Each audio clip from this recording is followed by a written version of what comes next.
ചന്തുവിന് ജയിക്കാൻ ഇവർക്കാവില്ല.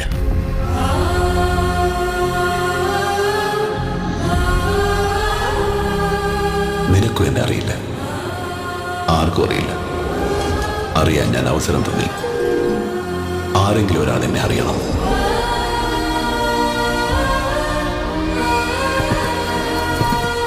ചതിയൻ ചന്തുവിനെ കാണാൻ ഇനി വരുന്നത് പിറക്കാൻ പോകുന്ന എന്റെ മകനായിരിക്കും.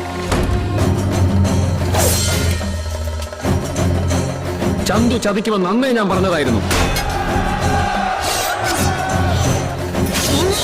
ജയകവൻ കണക്ക് തീർക്കുന്നത് പണമറിഞ്ഞല്ല, ചുരികത്തലപ്പ് കൊണ്ടാണ്.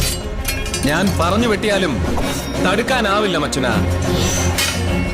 അംഗമുറ കൊണ്ടും ആയുധബലം കൊണ്ടും ചതിയൻ ചന്തുവിനെ തോൽപ്പിക്കാൻ ആണായി പിറന്നവരിൽ ആരുമില്ല. മടങ്ങിപ്പോ.